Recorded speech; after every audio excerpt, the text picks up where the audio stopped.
For advertisement, call 8125893028. Our Gmail maxtvtelugu@gmail.com. చూసినా కూడా అరే రాముడు అలా చేశాడా, ఇలా చేయకూడదు కదా, అలా చేయకూడదు, విమర్శలు కాదు. నిజంగా పుట్టాడా, ఈ విమర్శలు కాదు. కృష్ణుడు నిజంగా పుట్టాడా, ఈ విమర్శలు కాదు. ఆయన ఏం చేశాడు, ఆయన ఏం బోధించాడు, ఆయన చూసి మనం ఏం గ్రహించాలి, ఏం పాటించాలి, అది కదా ఇంపార్టెంట్. రావణాసుడు దేనికి ముహూర్తం పెట్టాడు? తన యొక్క మరణానికి ముహూర్తం పెట్టాడు. రామునికి లంకా విజయానికి ముహూర్తం పెట్టాడు. తను చనిపోబోతున్నాడని తనకు తెలుసు. ఇటువంటి సందేశాలు, ఇటువంటి సంఘటనలు చూసినప్పుడు మనం దాని నుంచి ఏదన్నా నేర్చుకోవాలి, మనం ఏదైనా పాటించాలి. ఇక్కడ మనం నీతి గ్రహించాల్సింది ఏంటి? మనిషి ఎంత గొప్పవాడైనా అవ్వచ్చు. రావణాసురుడు బ్రహ్మవంశంలో పుట్టాడు. విశ్రావస బ్రహ్మ యొక్క మనవుడు. బ్రహ్మవంశంలో పుట్టాడు. బ్రాహ్మణుడు, రాక్షస జాతి బ్రాహ్మణుడు. మ్యాక్స్ టీవీ భక్తి ప్రేక్షకులకు నమస్కారం. ఈరోజు మనతో పాటు ఉన్నారు వాస్తు, జ్యోతిష, సంఖ్యాశాస్త్ర నిపుణులు, మహాగౌరి ఉపాసకులు దింటకుత్తి మురళీకృష్ణ గారు. నమస్కారం గురుగారు. నమస్తే అమ్మా. హరి ఓం శివం. గురుగారు ఎలా ఉన్నారు? చాలా బాగున్నదండి. గురుగారు, రామాయణంలో రాముడు యుద్ధానికి ముందు రోజు ఒక యజ్ఞం చేశాడు. ఆ యజ్ఞానికి పురోహితుడిగా ఎవరు వచ్చాడు గురుగారు? అసలు ఈ యజ్ఞం ఏంటి? లంకా నగరానికి వారధి కట్టి మొత్తం వానర సైన్యంతో స్వామివారు లంకా నగరానికి చేరుకున్నారు. ఒక అడవిలో ఉన్నారు అందరూ. అయితే మరి యుద్ధం ప్రకటించారు. ముందు అప్పటికి సంధి చేసుకొస్తాడే పాప పంపించారు. రావణాసుడు మంచి కళ్ళు నెత్తిపెక్కున్నాడు పాప. ఆయన ఎక్కడ నో నో అంటున్నాడు ఆయన అన్నీ. సరే యుద్ధం డిసైడ్ అయిపోయింది. డిసైడ్ అయిపోయినప్పుడు స్వామివారు జాంబవంతుడితో అన్నారంట, జాంబవంత మనం యుద్ధం స్టార్ట్ చేయబోతున్నాం, ఓకే, ఒక హోమం చేసి మనం విజయం కాంక్షతో ఒక సంకల్పంతో ఈ హోమం చేద్దాం అన్నాడంట. కానీ ఇక్కడ మరి ఎవరన్నా పురోహితులు దొరుకుతారా అని అడిగాడంట. జాంబవంతుడు మరి లంకా నగరంలో మరి జాంబవంతుడు ఆయన సప్త చిరంజీవులో ఒకడు. ఇప్పుడు కూడా ఈ కలియుగంలో కూడా బతుకున్నాడు ఆయన. ఆయన ఆలోచించాడు. ఆలోచించి అన్నాడంట, దొరుకుతారండి అన్నాడంట. ఎవరు అని అడిగారంట. ఇంకెవరు స్వామి? రావణాసురుడు అన్నాడంట. ఆయన వస్తాడా అని అడిగాడంట స్వామి. అంటే బ్రాహ్మణుని యొక్క ధర్మము, ఎవరన్నా జాతకుడు వచ్చి నాకు ఈ కార్యక్రమం చేసి పెట్టాలి స్వామి అంటే వాళ్ళ యొక్క ధర్మము ఆ కార్యక్రమం చేసి పెట్టాలంట. అంటే వాళ్ళు ఎంత ఇస్తారు, ఏం డబ్బులు ఇస్తారు, ఏం పారితోషికం ఇస్తారు, వాటికన్నా ఇంపార్టెంట్గా ఒకడ శరణార్థి నా దగ్గరికి వచ్చి ఈ పని చేసి పెట్టండి స్వామి అన్నాడు. నేను వెళ్ళి చేయాలి. అది బ్రాహ్మణి యొక్క ప్రథమ కర్తవ్యం అంట. ఇదే జాంబవంతుడు చెప్పాడు. అలాగైతే వెళ్ళి అడిగి రమ్మన్నాడు స్వామి. జాంబవంతుడు బయలుదేరాడు. మెసెంజర్స్ ద్వారా ఉంటారు కదా, వార్తావాహులు, వాళ్ళ ద్వారా రావణాసుడికి వార్త తెలిసిపోయింది. వార్త తెలిసిపోతే సరే మొత్తం ఆర్మీ అందరికీ అలర్ట్ చేశాడు. ఒక వృద్ధుడు జాంబవంతుడు వస్తాడు, ఆయన ఎవరో అడ్డగించొద్దు, డైరెక్ట్గా నా దగ్గర తీసుకురండి అని. మరి జాంబవంతుడు వెళ్తాడు. అందరూ కూడా సాధారణంగా ఆహ్వానించి రావణాసుడి దగ్గరికి తీసుకెళ్తారు. రావణాసుడు సత్కారం ఆయన్ని కూర్చోబెట్టి అర్ఘ్యం పాద్యం ఇచ్చి, ఏం స్వామి ఇక్కడికి వచ్చారు ఏంటి అని అడుగుతాడు. మా రాజు యుద్ధానికి ఆరంభానికి సంకల్పంగా ఒక హోమం చేయాలనుకుంటున్నారు, కాబట్టి మీరు బ్రాహ్మణులుగా వచ్చి ఆ కార్యక్రమాన్ని విజయవంతం చేయాలని అడుగుతాడు. అంటే మీ రాజు చేసే యుద్ధము లంకా విజయమే కదా అంటాడు. అవును అని చెప్తాడు. మరి లంకా విజయం అంటే మరి రావణాసుడు ఓడిపోతేనే కదా లంకా విజయం అనేది. మరి ఇక్కడ బ్రాహ్మణ యొక్క ధర్మం ఏంటి? వచ్చి అడిగిన వాళ్ళకి కాదని చెప్పకూడదు. కాబట్టి వస్తాను అని చెప్తాడు ఆయన. వస్తాను అని చెప్తే మరి గురువు మరి స్వామి మరి రేపు ఏ టైంకి ఏంటి అంటాడు. ఆయన చూశాడంట, నవగ్రహాలు ఎక్కడెక్కడ ఉన్నాయి, ఎక్కడున్నాయి నవగ్రహాలు ఆయన కాళ్ళ దగ్గర ఉన్నాయి, రావణాసుడి యొక్క కాళ్ళ దగ్గర ఉన్నాయి. నవగ్రహాలని అక్కడ ఇక్కడ కూర్చోని చెప్పాడు. ఒక ముహూర్తాన్ని నిర్ణయించి ఈ టైంకి రెడీగా ఉండమని చెప్పాడు. ఉదయాన్నే రామలక్ష్మణులు ఇద్దరు కూడా స్నానం ఆచరించి రెడీగా ఉన్నారు. రావణాసుడు రథంలో దిగాడు, మెరిసిపోతున్నాడు మంచిగా పట్టుబట్టల్లో. దిగాడు. దిగి కూర్చోండి, మీ భార్యను పిలవండి, పక్కన కూర్చోబెట్టండి, స్టార్ట్ చేద్దాం అన్నాడు. రాములు వారు అన్నారు, కొన్ని కారణాల వల్ల నా భార్య నా దగ్గర లేదు అన్నాడు. అనగానే మరి భార్య లేకుండా చేయకూడదు కదా అని చెప్పి జాంబవంతుడు, స్వామి మరి ఏంటి అని చెప్పి రావణాసురుని అడుగుతాడు. మీకు నేను ఏం చెప్పాను, నేను నా యజమాని సంకల్పం నెరవేర్చే బాధ్యత నాదని చెప్పా కదా.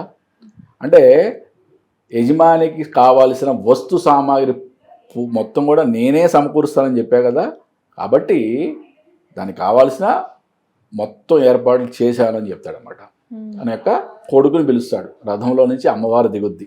అంటే ముందు రోజే అమ్మవారికి బట్టలు ఇచ్చి, కొత్త బట్టలు, నూతన వస్త్రాలు ఇచ్చి చెప్తారనమాట, నీ భర్త లంకా విజయం కోసం ఒక హోమం తలపెట్టాడు. ఓకే, హోమంలో భార్యా సమేతంగా చేయాలి కాబట్టి నీకు విముక్తినిస్తున్నాము ఎప్పటి వరకు, ఆ హోమం కంప్లీట్ అయ్యే వరకు అని చెప్పి చాలా క్లియర్గా చెప్పారు. అంటే ఎంత ధర్మబద్ధంగా యుద్ధాలు జరిగినప్పుడు ఎంత ధర్మబద్ధంగా ఉన్నాయి చూడండి అక్కడ. మనకి ఇది సినిమాల్లోనూ ఎక్కడ చూపించలేదు కదా గురుగారు. Exactly, yes.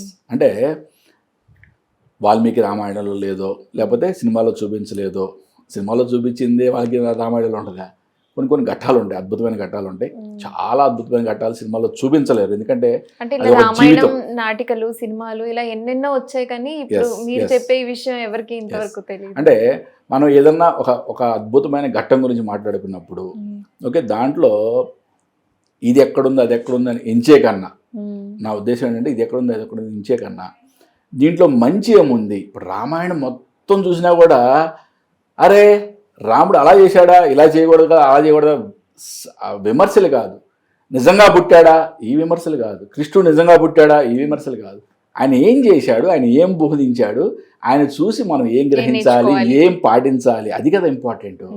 ఈ ఘట్టంలో నుంచైనా మనం ఏమి నేర్చుకోవాలి అనేది ఇంపార్టెంట్. ఓకే, ఇది జరిగిందా లేకపోతే ఆ రామాయణంలో ఉందో ఈ రామాయణంలో ఉందో తర్వాత విషయం. అయితే మరి స్వామివారు అమ్మవారు వస్త్రాలు ఇచ్చి చెప్పారు ఏమని, రేపు మీ భర్త లంకా విజయానికి సంకల్పించుకుని హోమం చేస్తున్నారు, మీరు రెడీగా ఉండాలి, మీకు విముక్తి, లంకా విముక్తి ఎప్పటి వరకు, ఆ హోమం అయ్యే వరకు అని చెప్పారు. అమ్మవారు వచ్చింది, మరి కూర్చుంది, హోమం కంప్లీట్ చేశారు మంచిగా. అమ్మవారు వెళ్ళిపోయింది, రథం ఎక్కేసింది, వెళ్ళిపోయింది అశోకవనానికి. వెళ్ళిపోతుంటే ఇంక మరి రావణాసుడు లేచాడు. లేవగానే మరి రాములు వారు అడిగారు, స్వామి మీ గురుదక్షిణ అని. సువర్ణ లంక ఉన్న నాకు నువ్వు గురుదక్షిణ ఇవ్వగలవా అన్నట్టుగా మాట్లాడాడు ఆయన. పొగరు కదా, గర్వంతో మాట్లాడాడు. స్వామి అన్నాడు, నాది సూర్యవంశము, ఓకే, గురుదక్షిణ ఇవ్వకుండా నేను చేయించుకోవడం మా వంశానికే అది ఒక అరిష్టం, మాయని మచ్చ అవుతుంది. లేదు స్వామి, మీ యొక్క గురుదక్షిణ చెప్పండి అంటాడు. కాలం వచ్చినప్పుడు చెప్తాను అంటాడు ఆయన. ఆ కాలం వచ్చినప్పుడు నేను ఉండాలి కదా అంటాడు. ఎంత ధర్మం చూడండి ఇక్కడ. అంటే మీరు అడిగే టైంకి నేను ఉండాలి కదా అని రాముడు అడిగాడంట. అడిగితే అటులేను, సరే ఆ విధంగా అయితే నేను మరణించే సమయానికి మీ అన్నదమ్ములు ఇద్దరు నా దగ్గర ఉండాలని అడిగాడంట. అంటే రావణాసుడు దేనికి ముహూర్తం పెట్టాడు, తన యొక్క మరణానికి ముహూర్తం పెట్టాడు. రామునికి లంకా విజయానికి ముహూర్తం పెట్టాడు. తను చనిపోబోతున్నాడని తనకు తెలుసు. ఓకే, నేను మరణించే సమయానికి మీరిద్దరూ నా దగ్గర ఉండాలి అని కోరుకోరాడు. ఎస్, తదాస్తు అన్నాడు స్వామి. వెళ్ళిపోయారు, యుద్ధం జరిగింది. నిజంగానే రావణాసుడు కుప్పకూలాడు. కుప్పకూలితే రాముడు లక్ష్మణుడిని పిలిచి రావణాసురుడిని నమస్కరించమని అడిగాడు. చీ దుర్మార్గుడు వీడా అని చెప్పి ఆయన తిడితే రావణాసురుని యొక్క గొప్పతనం వివరించాడు రాముడు. వివరించి సముదాయించి తమ్ముడి చేత రావణాసురునికి నమస్కారం చేయించాడు. మరి ఇదంతా అయిపోయిన తర్వాత స్వామి సముద్రం ఒడ్డున కూర్చొని ఒక రాతి మీద కూర్చొని చాలా విలిపిస్తున్నాడంట. ఏంది రక్తపాతం, ఈ మహా ఉపద్రవం ఎందుకు అన్నట్లు ఆయన చాలా బాధాతత్వంతో ఆయన విలపిస్తున్నాడు. విలపిస్తుంటే మండోదరి అంతఃపురం నుంచి పరుగుల మీద వస్తుంది. ముల్లోకాలనే జయించాడు నా భర్త, కైలాసాన్నే కదిపేశాడు నా భర్త, నా భర్తను చంపింది ఎవడు అని చెప్పి ఆవిడ పరుగుల మీద వస్తుంది. ఆవిడ మహాపతివ్రతల్లో ఆవిడ కూడా ఒకటి. అవును. ఓకే, వానర సైన్యం అడ్డగించబోయింది కానీ ఆవిడ యొక్క తేజస్సును చూసి పక్క జరిగిపోయారంట. ఆవిడ నడుచుకుంటూ వచ్చేప్పటికి స్వామి సముద్రం వైపు తిరిగి ఉన్నారు. ఆవిడ యొక్క నీడ స్వామివారి యొక్క పాదాల మీద పడగానే స్వామి లేచి నిలబడ్డారంట. లేచి నిలబడి, అమ్మ స్త్రీమూర్తివి, ఇది రణరంగ క్షేత్రం, ఇక్కడ రాకూడదు తల్లి స్త్రీమూర్తులు, వెళ్ళిపోండి అన్నాడు. లేదు స్వామి, ముల్లోకాలను జయించిన నా పతిదేవుణ్ణి ఎవరు సంహరించారో చూద్దామని వచ్చాను. ఎందుకు అంటే, ఏ విధంగా నా భర్త కుబేరుడిని ముప్పతిప్పలు పెట్టాడు, ఇంద్రుణ్ణి యొక్క వజ్రాయుధాన్ని ఇరక్కొట్టాడు మనిషి, ముల్లోకాలని జయించేశాడు, నవగ్రహాలను తన పాదాల కింద పెట్టుకున్నాడు. అటువంటి వ్యక్తి మరణం సంభవించిందా అని వచ్చాను అని చెప్పండి. అవును తల్లి, నేనే సంహరించాను. ఏ విధంగా జరిగిందో నీకు అర్థమైందా అని అడిగాడు. అర్థమైంది స్వామి అంది. ఎలా అని అడిగాడు. మీరు ఒక స్త్రీమూర్తి యొక్క నీడ మీ పాదాలు తగిలితే మీరు లేచి నిలబడ్డారు. నేను అతిలోక సుందరి అయిన నేను భార్యగా ఉండగా పరస్త్రీ వ్యామోహంలో నా భర్త కళ్ళు మూసుకుపోయి నీ భార్యను తీసుకొచ్చాడు, అదే ఆయనకి మరణ శిక్ష అయింది అని చెప్పి ఆవిడ వెళ్ళిపోయిందంట. అంటే ఇక్కడ మనం నీతి గ్రహించాల్సింది ఏంటి, మనిషి ఎంత గొప్పవాడైనా అవ్వచ్చు. రావణాసురుడు బ్రహ్మవంశంలో పుట్టాడు, విశ్రావాస బ్రహ్మ యొక్క మనవడు, బ్రహ్మవంశంలో పుట్టాడు, బ్రాహ్మణుడు, రాక్షస జాతి బ్రాహ్మణుడు. గురుగారు, రావణాసురుని బ్రాహ్మణుడు అంటున్నారు. వేదాలు ఏం చెప్పినాయి మనకి, జన్మనా జాయతే శూద్రః కర్మణా జాయతే ద్విజః, వేద జ్ఞానేషు విప్రాణం, పుట్టుకతో ప్రతివాడు శూద్రుడే. వారి యొక్క జీవిత విధానాన్ని బట్టి వాళ్ళ యొక్క కులం నిర్ణయించబడుతుంది, వాళ్ళ యొక్క వర్ణం నిర్ణయించబడుతుంది. కులం అనేది లేదు, వర్ణం నిర్ణయించబడుతుంది.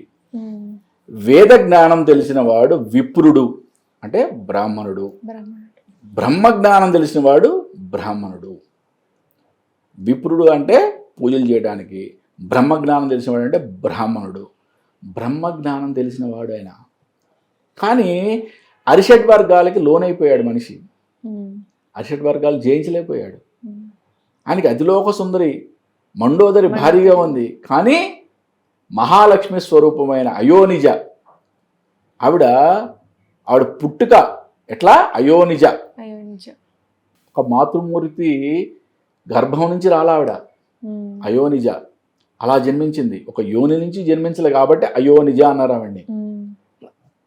అటువంటి తల్లిని ఆయన ఎత్తుకొచ్చుకున్నాడు. మరి మరణం సంభవించదా అంటే, ఇటువంటి సందేశాలు, ఇటువంటి సంఘటనలు చూసినప్పుడు మనం దాని నుంచి ఏదన్నా నేర్చుకోవాలి, మనం ఏదన్నా పాటించాలి. అంతేగాని రాముడు పుట్టాడా, రాముడు అయోధ్యలోనే పుట్టాడా, కృష్ణుడు పుట్టాడా, కృష్ణుడు ఇక్కడే పుట్టాడా, ఈ పిచ్చి క్వశ్చన్లు కాదు. ఓకే, ఇదే కాదు, ఏదైనా ఏ పురాణ కథల్లో అయినా ఏదన్నా పురాణ కథ అనే కాదు, అట్లీస్ట్ నువ్వు ఒక 5 minutes నువ్వు మాట్లాడావు, దాంట్లో ఏదన్నా మంచి ఉంటే నేను గ్రహించాలి, చెడు ఉంటే విడిచిపెట్టాలి. అంతేగాని విమర్శలు చేయాల్సిన అవసరం లేదు. అంటే రామాయణంలో ఒక్కొక్క ఘట్టం ఒక మహాద్భుతం. ఈ యొక్క ఘట్టం ఎంత అద్భుతం అంటే, మనిషి అరిషడ్ వర్గాలకి లోనవుతే ఏ విధమైన మరణం సంభవిస్తుంది అని చెప్పే ఒక అద్భుతమైన ఘట్టం. ధన్యవాదాలు గురుగారు. నమస్తే. హరి ఓం శివ.